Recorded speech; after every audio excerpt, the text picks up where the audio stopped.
to welcome everybody to Harmonies. This is my special Zoom edition that I've been doing recently. And this show showcases different musicians that I've had the pleasure of knowing over the years. And today I have Brooks Williams joining in. Welcome, Brooks. Hey, it's good to see you again. Yeah, it's great to see you. Great to see you. All right. So I'm going to start off with some questions about your career. Obviously, you've been touring, I guess, for like 30 years now. You've been traveling back and forth from the States to England, and among other countries, I would imagine, too. So what is it like to be a touring artist?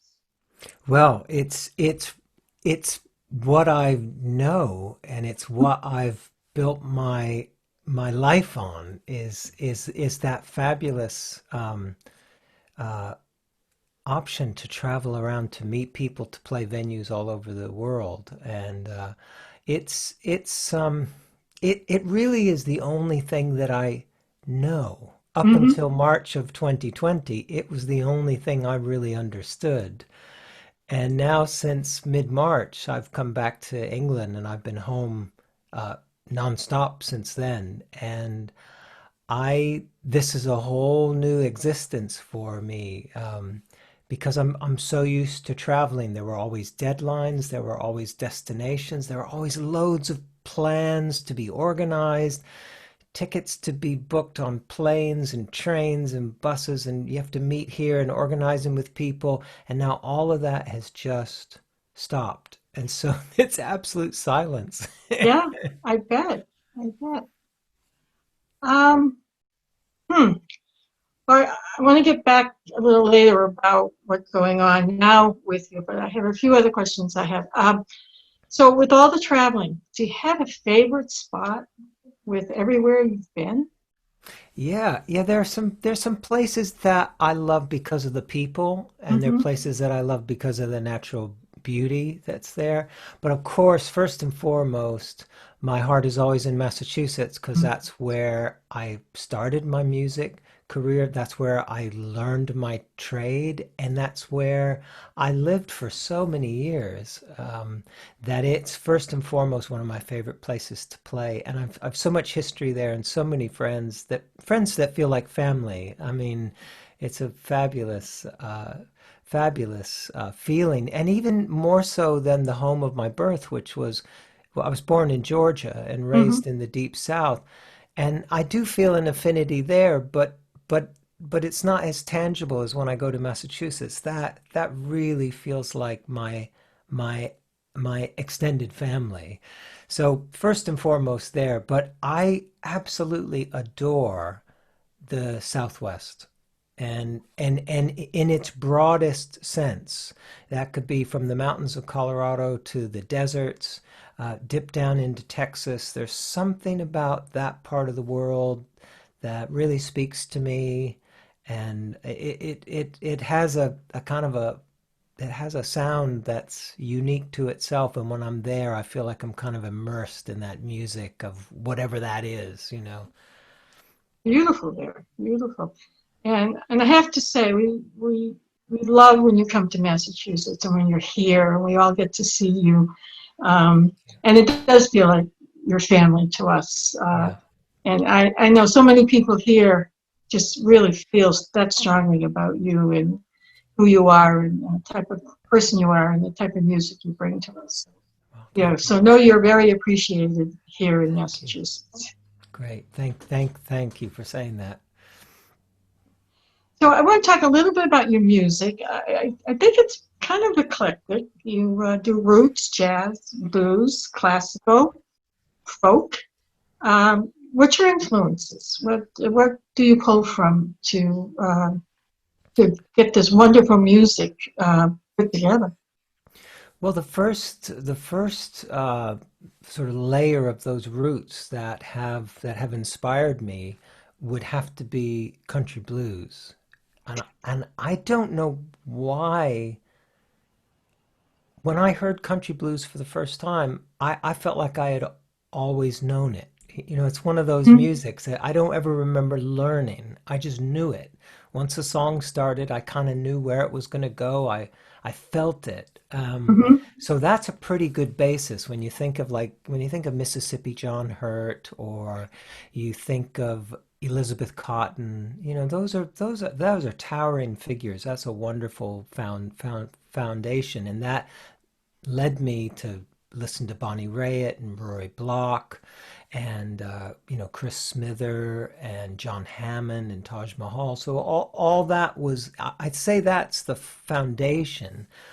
But on the back of that, when I dipped into Doc Watson, then that Mm-hmm. led me off into bluegrass. And then you start getting into this sort of almost jazzy approach to music. So it leads you to Tony Rice and Tim O'Brien and Sarah Jarosz and this whole other world where it's about the instrumentation and it's about the creation of music in the moment, which is kind of jazzy, really. That's jazz music, which led me straight into jazz. So that's Miles Davis and Mm-hmm.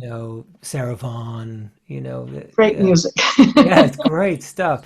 And I have to say those are really foundational to me. But I also, and this is a secret love that most people don't know, I really love classic country music. And we listen to classic country here at the house a lot. So we're talking the real old school, Tammy Wynette, Emmylou Okay. Harris, George Jones, the real old school stuff, the real twang. And we just love it. And I feel like that's also informed me, although not quite so obviously, perhaps as it might to someone else. But I mean, it was interesting. I remember going into a record shop. You remember when we had record shops? Oh yeah. Oh yeah. I went into one, I think it was in Harvard Square, and I Oh yeah. just I just moved to Massachusetts. And I went in there, and of course I was a fan of Willie Nelson.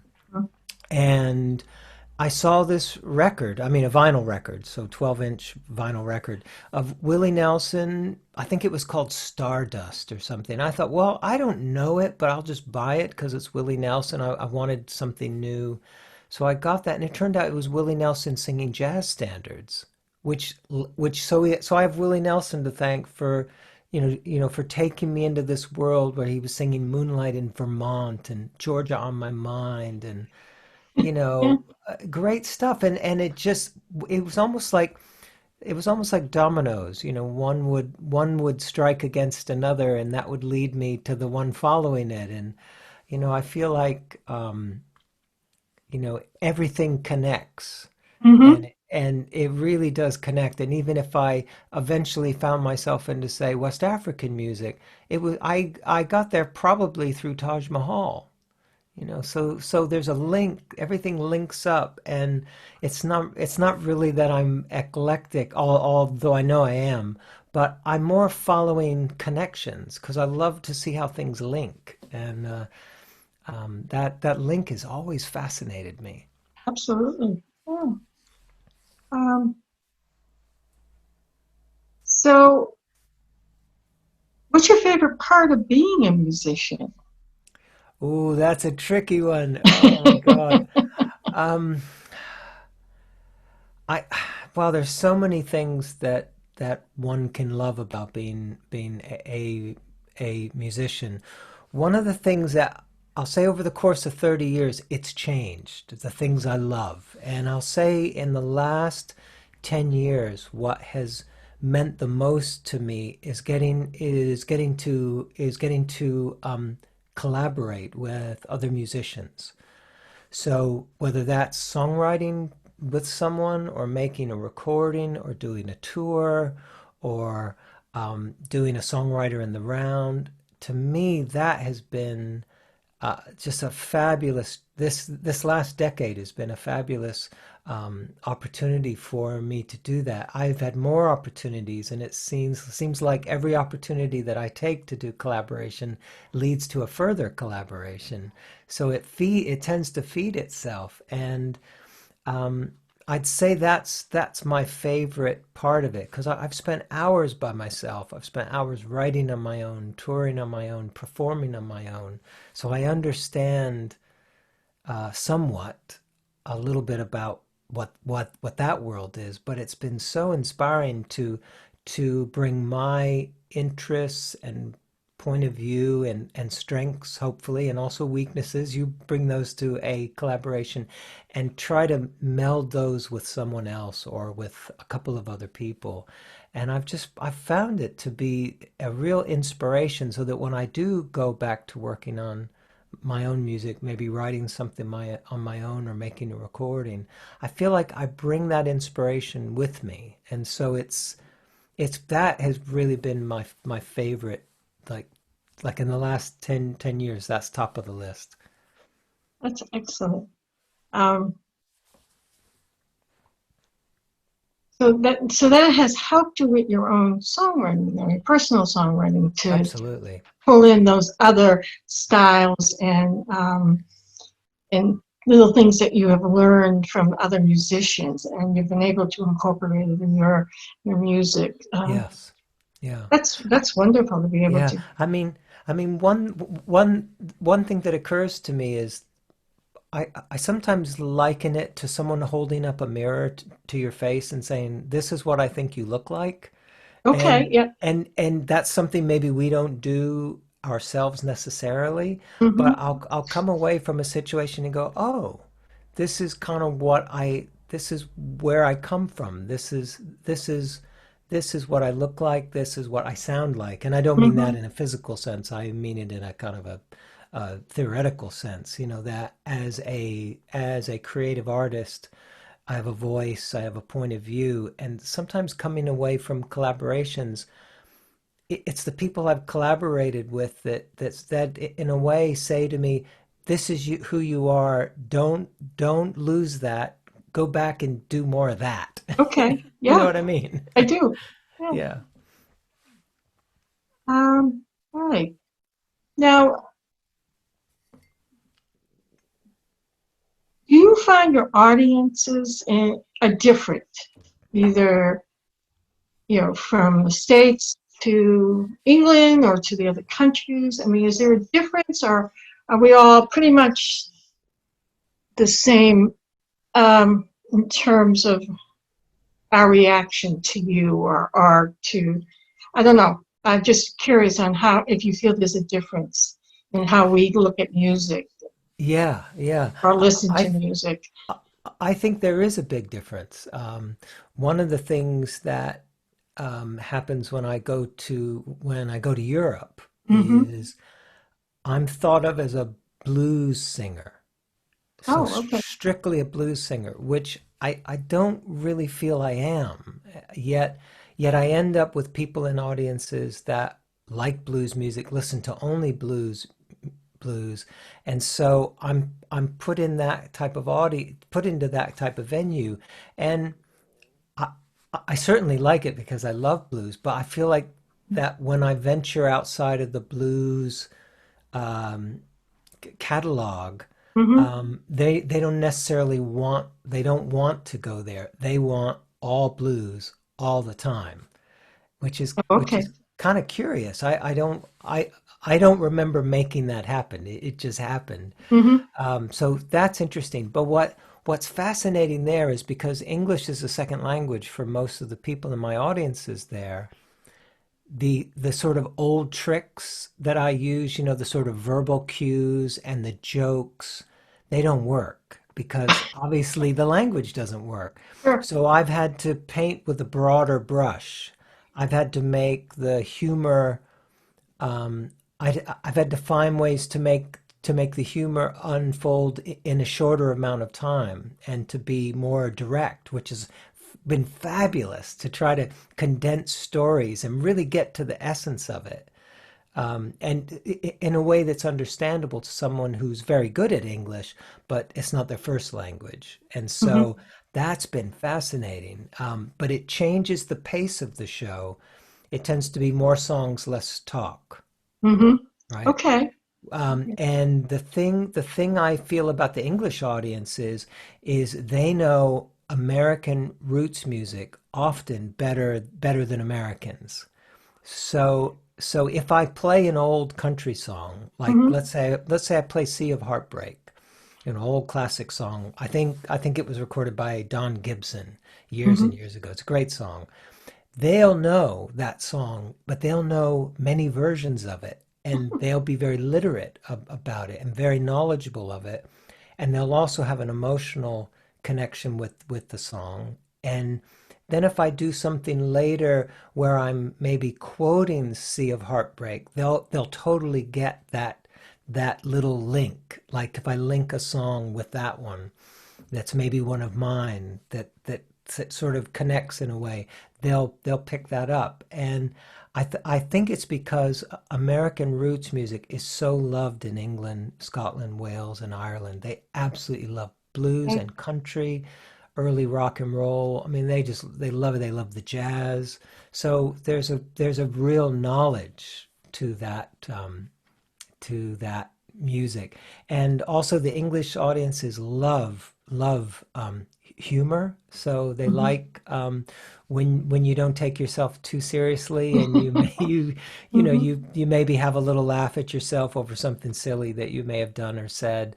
And just think of all the fabulous British comedies that have come out to the world on the theater and in film and Hmm. in television. That's it. That's a great culture for that. So I find that the pace of the shows, I can be a little more self-effacing, and I can sort of I can poke fun at myself a little bit more than I might do when I'm in America, which is in America, the great storytelling country. I can Hmm. I can I can tell these wonderful tall tales and stretch them out, and I can really develop a show. And then of course, America is my first language, my first sense. So I'm immediately at home. I'm 100% myself Right. because that's just me. That's me back with my people. And I find there's a different pace to my shows when I come to America. So I mean it's a fascinating study. Really, it's so interesting how people react and what uh, their interests are. That's fascinating Yeah, to me too. yeah, yeah. Um, all right, so you have a new CD I do have a new CD. Yes, I do. um, called "Work My Claim." It's interesting. Do you want to talk a little bit about your CD? Yeah, I 2020 marks the 30th year since my first album came out, and Hmm.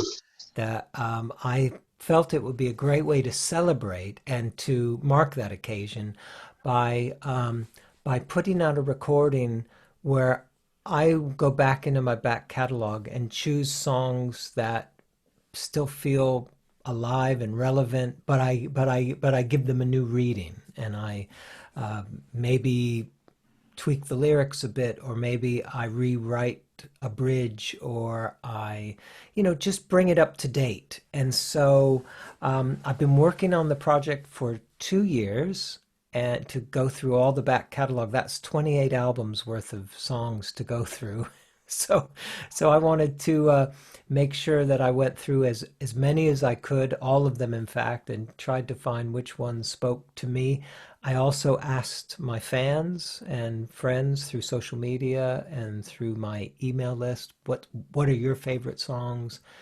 And I whittled down, what, 100 plus songs down to about 30, and then I think there's 16 on the recording.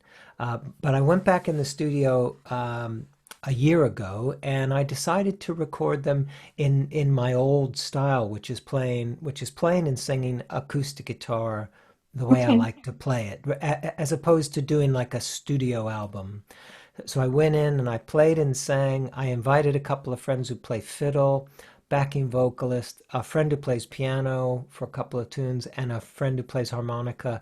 Kept it really simple and just played and sang these songs, basically to to honor their place in my life, for making it possible for me to continue make music. These Some of these songs are quite popular with the fans, so they've kept things going, and others have meant something to people. So I've just felt like I wanted to mark that occasion, and I was thinking work my claim because I was thinking of something Chris Smither said to me years ago, probably probably 30 years ago. He said to me, he said to me early on, he said, work hard and don't forget that in this business, we are successful one fan at a time. Mm. And that was good advice to me as a impatient and somewhat self-centered 20-year-old. That was really good advice. Mhm. Take it slow and Mhm. and be committed to the work one person at a time. And I felt like it was so great to revisit these songs and to put this album together. I'm so proud of this album. I'm really pleased with it. Congratulations on it. And that was good advice. It was Good great advice. advice. Great advice. Okay, so now I kind of want to talk a little bit about what's going on now. You were in the middle of your tour, the 30-year tour, Yes. and then all hell broke loose, Yeah. obviously. And I think I watched you and Joe scramble back to to England Yeah. trying to get home. I watched on social media you guys Yes. trying to do that to fly back. So how have things been since that happened? Well, yeah, you're absolutely right. We were probably 10 days into a 5 or 6 month tour, and I just we were just about to leave, and I knew things were changing quickly because obviously, having been touring in Europe since January, I saw things happening here. I saw things, I heard what was happening in Europe. So I kind of could see from the international press what was happening. So I kind of knew we needed to jump soon because it was all going to change. And sure enough, within a couple of days of us coming home, everyone started to close down at that point. But it's been really interesting. We have been in heavy lockdown. We were in heavy lockdown for a couple of months, and then we were in kind of moderate lockdown for another month and a half. And we've only just recently begun to come out to maybe some semblance of a little bit of a new life. Um, Obviously, the last business that's going to come out of this is mine, because venues are not going to open, and so I'm still not touring. Um, but I've been watching my community slowly open up, and people are going back to work, and people are finding this new way to approach life, so but what was fascinating was I didn't know what would happen when I wasn't touring, because I've hardly ever Right? not been touring. So I don't really know who I am when I'm not touring. And it was a little frightening at first when I got I'm home. sure. Oh my gosh, what's happening? And it's been fascinating to have time to get to know myself. Okay, Yeah. Yeah, that's wonderful. it's been great. I mean, it's frightening, I don't obviously, for so many of us there are questions about the future. There certainly are worries, global worries, that are there. But I feel like through all that sort of noise and static, there's also been this opportunity to just sit and work on things that I'm interested in. So one of the things that I did immediately was I started to uh, look into some of the old guitar styles that I used to dabble in years ago, and I think I relearned all this old guitar music that I used to play just for the sheer pleasure of it. Not because I was going to perform it or I was going to record it, just for the pleasure of it. And then I was ongoing was writing songs, and there was a period of a couple of months where it was almost like I was on kind of a sabbatical. Right. That's what it felt like, and I was really just digging in and loving all of that space in and around everything else. But what happened about a couple of months in is then many of us in my world started to connect and reach out to each other. And for example, I'm in a duo that's called State of the Union, which is myself and another songwriter. And he and I are booked in to put out a new record in 2021, and we're about halfway through writing the new album. So we decided, well, we need to work remotely. So we Mhm. set up home studios, and we've begun sending tracks back and forth so we can work on the record. And that led me, once I started doing that, then I thought, well, there are other people that I would have connected with by now. There are other musicians that I really wanted to either write with or play with or sing with. Mhm. And because we can't do that physically, I started a series called Lockdown Live, which is myself and one other musician doing a song remotely. So I worked with a wonderful fiddle player called Aaron Catlow, who I absolutely love Aaron's playing. And he and I did a version of Norman Blake's Church Street Blues, which was really fun to do. And then I did one with Christine Collister. We did John Prine's Speed of the Sound of Loneliness. And I'm just looking up at the whiteboard on the wall here. I have another six that are in the pipeline now. And similar, working with different artists who I know, who I admire. And this is our opportunity because Yeah. none of us are busy. Right. Oh, yeah. Yeah. So, perfect opportunity for you to collaborate again. Yes. And that seems to be something that you really enjoy doing. Yeah. Yeah. So that's a great thing to come out of this is to have the time to do that. That's Yeah. It terrific. really is. It really is.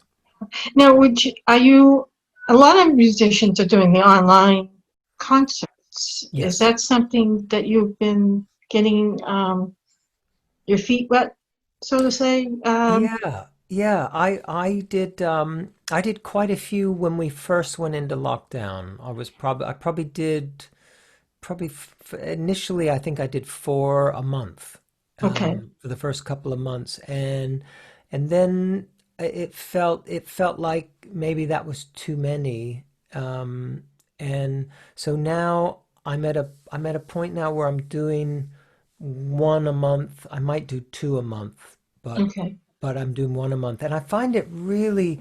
I mean, I am so lucky because my core of fans are Hmm. so they're fabulous people, and one of the things that I enjoy is, I mean, it's a very awkward setup. Obviously, it's awkward for the listener because sometimes the computer doesn't always cooperate, and Hmm.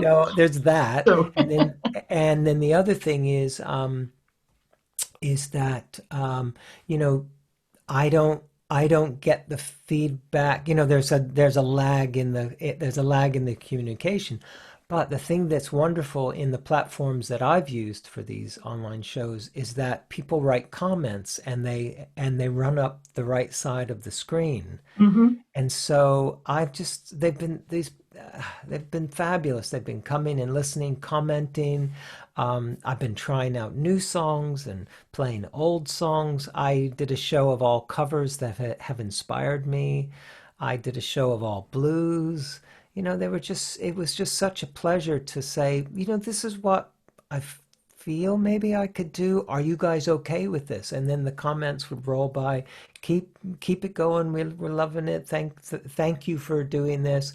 And it kind of made it. There was a little conversation, and so I feel really lucky that that's happened. Of course, it's no substitute for us all face to face.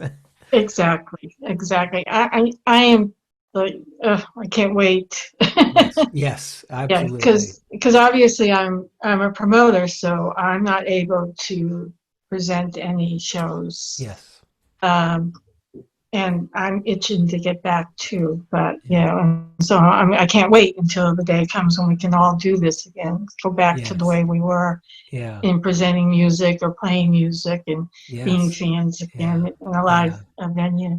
So, I mean, I'm curious though, when we do get back to coming out into the venues, would yes. this be something you would still maybe do the online stuff, or would you just say, okay, I'm okay with that. I just want to play live. Is that a consideration? I think there's always going to be a place for, I mean, this was already happening previous to COVID. Oh, okay. There was already an online thing happening. It just wasn't Mm-hmm. happening in our world. Mm-hmm. It was happening in jazz. It was happening in sort of young, really young singers, like non-folky singer-songwriters. They've already been doing this. And so I think to a point, it's a great way to stay connected, Mm-hmm. and it's a great way to reach people. Like I could imagine, like let's just imagine a world where we're post COVID, which is Mm-hmm. a will be fabulous, and I'll so look forward to seeing everyone. But let's say that I have a new recording that's going to come out, or let's say that I've done a collaborative recording with a couple of friends. Being physically able to take that somewhere might be cost prohibitive. It might be timing wise difficult. So I could see a way that online streaming becomes a way to share an aspect of it in a place and time, and it's not like it's ongoing. You just do that thing once, and it shares whatever it is with as many. You can go as cast your net as wide as you like, but it's not going to replace the fact that I'll still want to get out there and play. But I could see a way that it would be great to stay in touch. I was talking to a friend of mine earlier today and was asked about this Lockdown Live series, the sort of virtual, collaborations. And I was asked the question, would I continue doing those after? And I'd say yes, because probably it's there still will be people, even if we're out touring. We just won't be able to connect because we're in the wrong part of the world at that time, or schedules are not allowing. So it's a great opportunity for us to do something, collaborative. So it'll probably be it'll be part of the picture. And yeah, so that's what I think about it. Not a bad thing. Any way we could connect to each other is a great way Yes. of doing things. Yeah. All right. Well, I want to thank you for coming on my show. And how would people um, get in touch, find you, if they want to hear your music and find out more about what you're doing? Well, first of all, that would be fabulous if people want to do that. I'm on all the social media platforms, Instagram, Facebook, and Twitter, so you can find me there. It's easy, just search for my name. My website is brookswilliams.com, so you can find me there. But I'm on YouTube, I'm on iTunes and all the other streaming services, so you can dip your toe in wherever you like. And there's links to information. If there's anything that interests people, if people find that they really want to hear some slide guitar, well, there will be a link to that slide guitar stuff. So, or if they want to hear singer-songwriter things, there's links there that people can tap into. So So it's easy to find me. Easy to find you. That's terrific.